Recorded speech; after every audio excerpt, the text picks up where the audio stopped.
Welcome to a quick note. Today let's step into the captivating world of Malala Yousafzai, a name that echoes with bravery and resilience.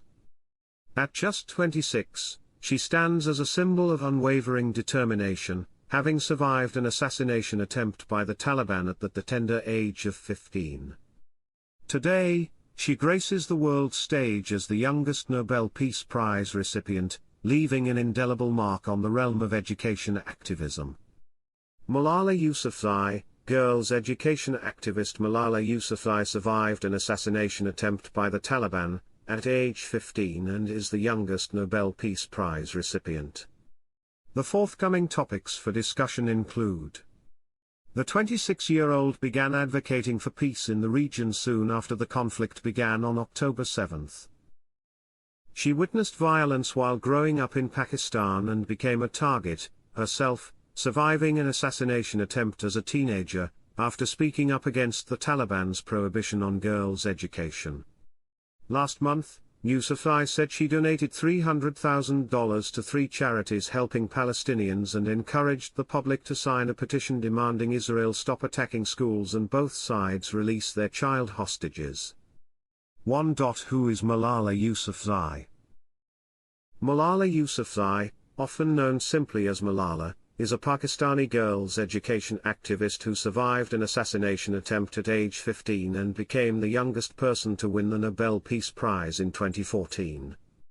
Yousafzai began advocating for girls' education when she was still a child, which resulted in the Taliban issuing a death threat against her.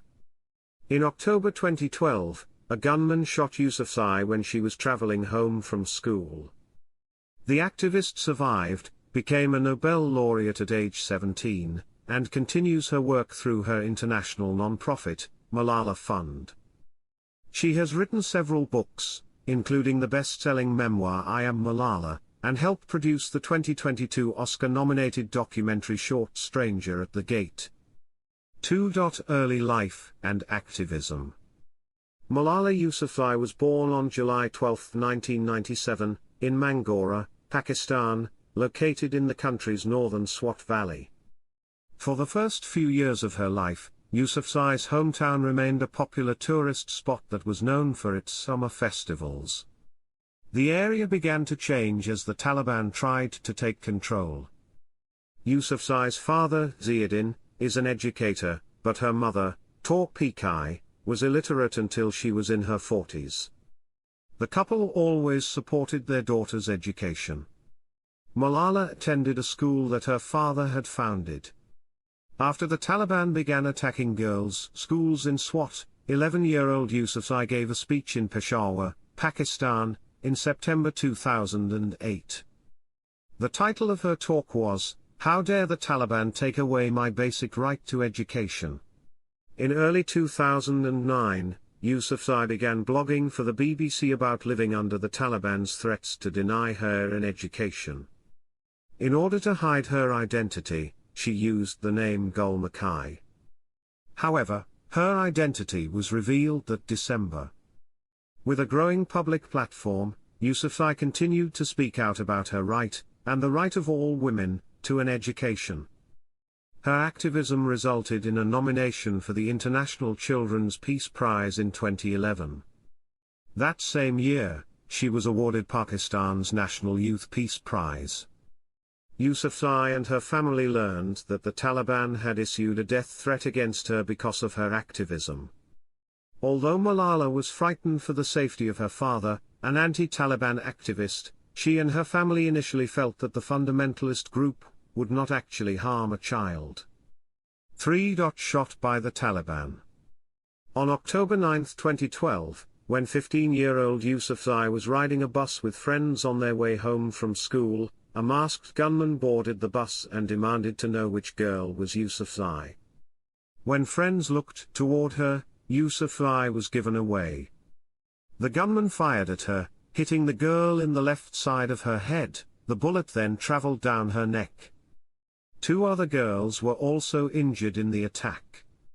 The shooting left Yousafzai in critical condition, so she was flown to a military hospital in Peshawar.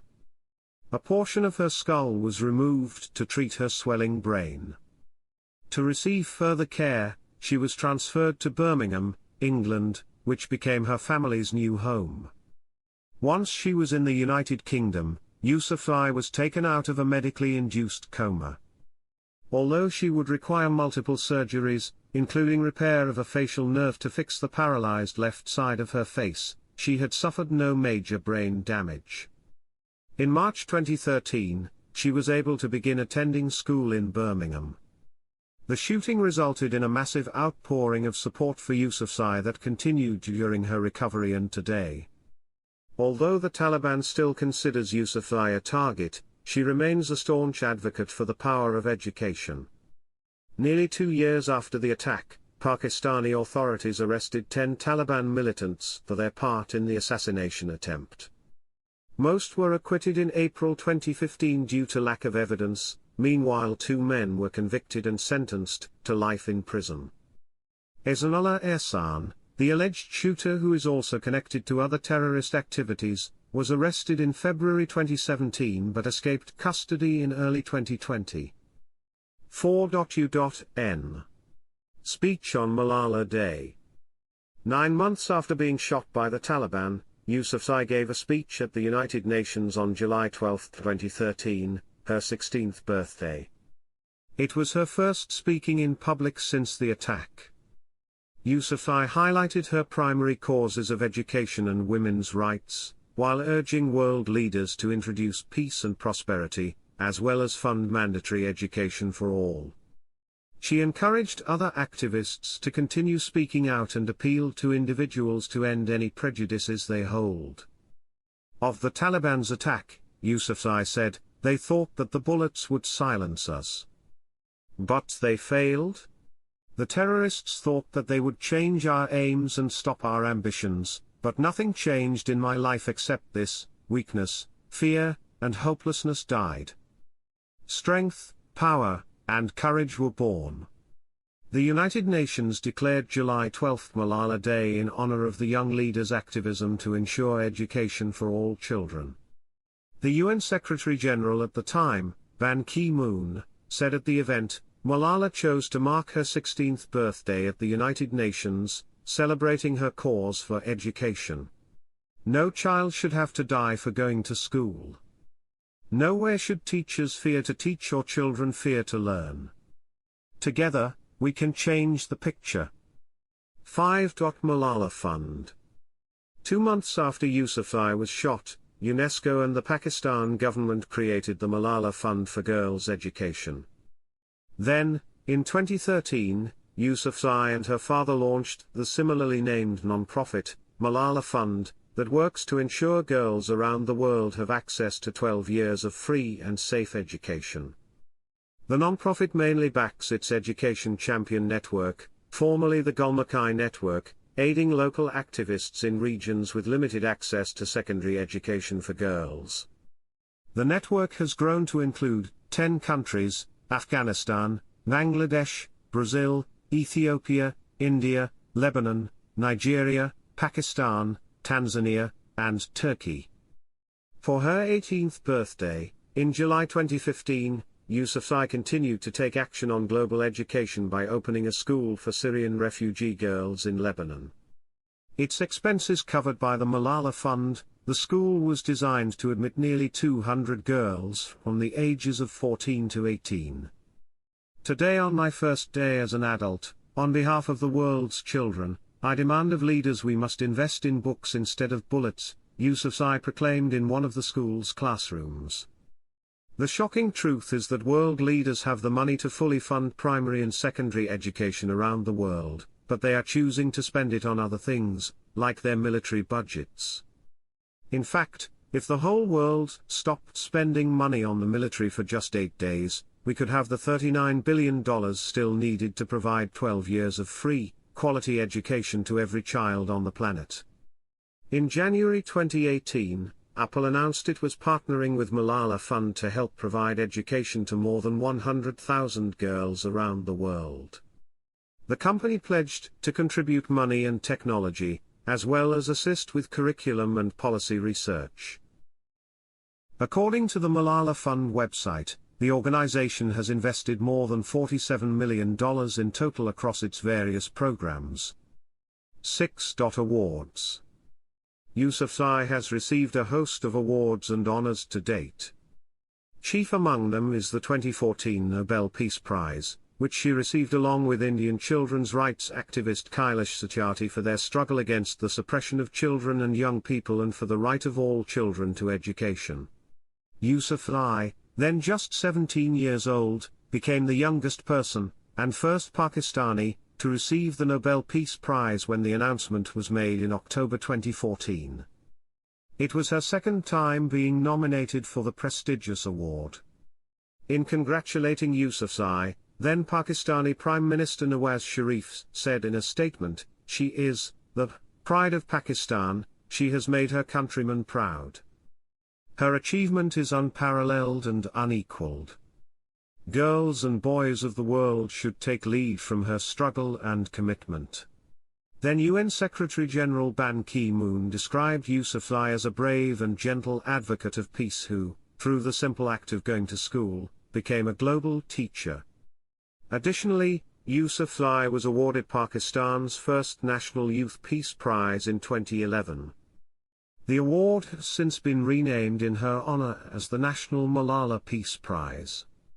She is also the recipient of the 2012 Mother Teresa Memorial Award, France's 2013 Simone de Beauvoir Prize for Women's Freedom, the European Parliament's 2013 Sakharov Prize for Freedom of Thought, the 2014 Liberty Medal from the National Constitution Center in Philadelphia, and the 2018 Gletzman Award from Harvard University's Center for Public Leadership. She was shortlisted for Time's Person of the Year in 2012, the year then President Barack Obama earned the honor, and named to the Time 100 the following year. In April 2017, United Nations Secretary-General Antonio Guterres appointed Yousafzai as a UN Messenger of Peace, the youngest in history, to promote girls' education. The appointment is the highest honor given by the United Nations for an initial period of 2 years. That same month, Yousafzai was also given honorary Canadian citizenship. She is the 6th person, and the youngest in the country's history to receive the honor. 7. I Am Malala, Other Books, and Documentary. Yousafzai has written several books, including the October 2013 memoir I Am Malala, the girl who stood up for education and was shot by the Taliban. It became an international bestseller.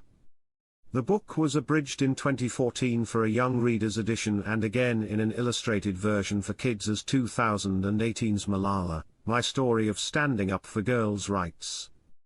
The international activist has published 2 more children's books about her life, Malala's Magic Pencil in October 2017, and My Name is Malala in October 2022. Her second book for adults released in 2018.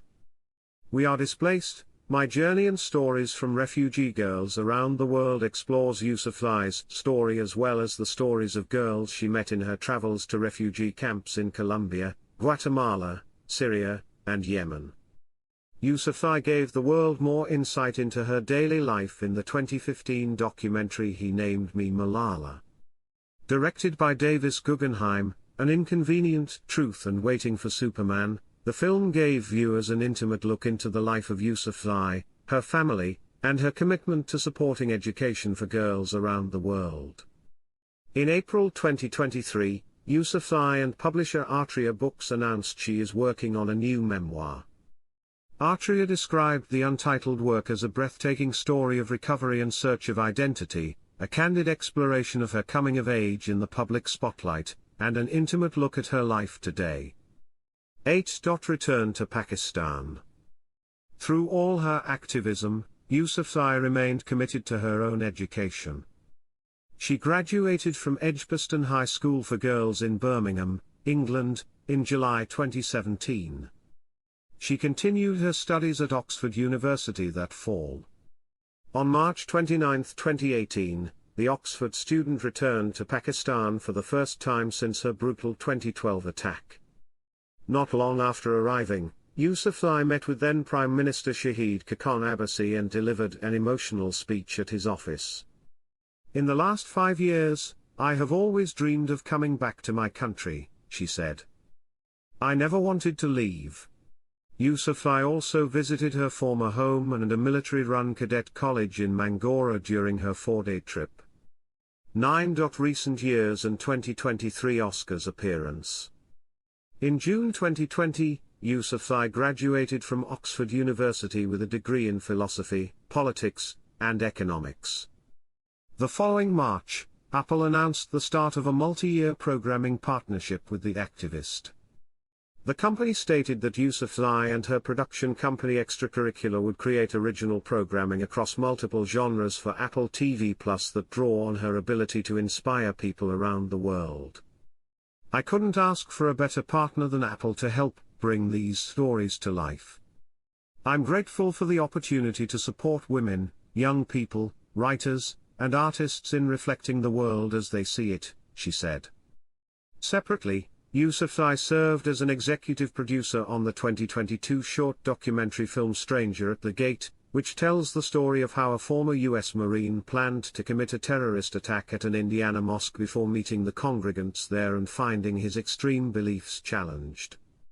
Stranger at the Gate was nominated for an Academy Award for Best Documentary Short Film, leading Yousafzai to attend the 2023 Oscars ceremony in Los Angeles with her husband. "It's been so surreal. There are so many beautiful, gorgeous people by my side," she told ABC in a red carpet interview. Although her film didn't win, Yousafzai was involved in a memorably awkward moment with host Jimmy Kimmel. During a segment in which Kimmel read fake viewer questions to celebrity attendees, he asked the Nobel Prize winner about the viral Spitgate controversy involving actors Harry Styles and Chris Pine. When Yousafzai gave an evasive response, Kimmel commended her and jokingly quipped that the winner of the night is Malala Land, a reference to the 2016 musical La La Land. Although many viewers felt the exchange was disrespectful, Yousafzai addressed the situation with a tweet that simply said, "Treat people with kindness." 10. Husband. While attending Oxford in summer 2018, Yousafzai met Asa Malik, who was visiting friends on campus. Despite Malala's reservations about marriage, she said in a 2021 essay she believed she wouldn't marry until she was at least 35 years old, if at all. The pair wed in November 2021 in Birmingham. In addition to their educational backgrounds, similar to Yousafzai, Malik earned a degree in economics and political science in 2012. The pair have bonded over their mutual love of cricket. Malik works for the sports governing body in Pakistan and is the co-founder of an amateur league. Yousafzai said in 2021 her time together with Malik helped her see that she could remain true to my values of equality, fairness, and integrity while simultaneously being in a relationship. "I still don't have all the answers for the challenges facing women, but I believe that I can enjoy friendship, love, and equality in marriage," she told British Vogue. As we wrap up this journey through the extraordinary life of Malala Yousafzai, let her story inspire us to champion the causes of education, peace, and equality. From surviving a targeted attack to gracing the illustrious stage of the Oscars, Malala's journey is a testament to the power of resilience and the impact one person can have on the world. Let's celebrate her spirit, and in her words, treat people with kindness. If you enjoyed this exploration, don't forget to like, subscribe, and stay tuned for more remarkable tales on A Quick Note.